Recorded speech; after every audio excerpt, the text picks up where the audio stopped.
ஆலயா cotton trending வேட்டிகள் ஷர்ட்டுகள். திண்டிவனத்தில் பேசிய அமைச்சர் C V Shanmugam, திமுக அரசு பேருந்து நிலையங்கள் அமைப்பதில் புதிய பாணியில் ஊழல் செய்வதாக குற்றம் சாட்டினார். ஆளுங்கட்சிக்கு நெருக்கமானவர்கள் முன்பே நிலம் வாங்கி வைத்திருக்கும் இடங்களில் பேருந்து நிலையம் அமைத்து மக்கள் வரிப்பணத்தில் உள்கட்டமைப்புகளை மேம்படுத்தி நிலத்தின் மதிப்பை உயர்த்தி விற்பதாக தெரிவித்த சி வி சண்முகம், விழுப்புரம் மற்றும் கள்ளக்குறிச்சி பேருந்து நிலைய விவகாரங்களில் முறையான டெண்டர் நடைமுறைகளும் கட்டுமான பணிகளும் பின்பற்றப்படவில்லை என்றார். திமுக என்றாலே ஊழல், நவீன ஊழல்.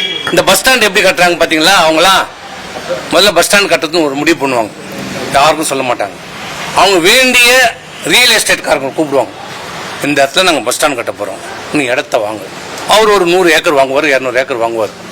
சும்மா அங்கே விலைக்கு 1 லட்சம் 2 லட்சம் ஒரு 100 ஏக்கர், ஒரு 2 கோடி 5 கோடி வாங்கிடுவார். திமுக அரசு ஒரு பஸ் ஸ்டாண்ட் அறிவிப்போம், நாங்கள் இந்த இடத்துல பஸ் நிலையம் எங்க வேலை வாங்கினாலும் அந்த இடத்துல நாங்கள் பஸ் நிலையம் அமைக்க போறோம்னு அந்த ரியல் எஸ்டேட்கார அவர் பெரிய தியாகி மாதிரியும் அவர் அந்த வாங்கின 100 ஏக்கர்ல இருந்து ஒரு 5 ஏக்கர் கொடுப்பார், தானம் கொடுப்பாரு. யாருக்கு?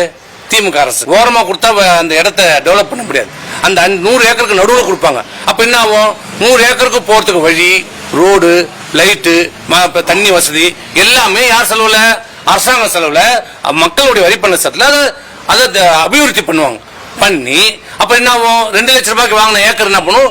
1 கோடி 2 கோடின்னு போகும். ஒரு 2 கோடி ரூபாய்க்கு இடம் வாங்கி 200 கோடி ரூபாய்க்கு விற்பார். ஆலயா காட்டன் ட்ரெண்டிங் வேட்டிகள் ஷர்ட்டுகள்.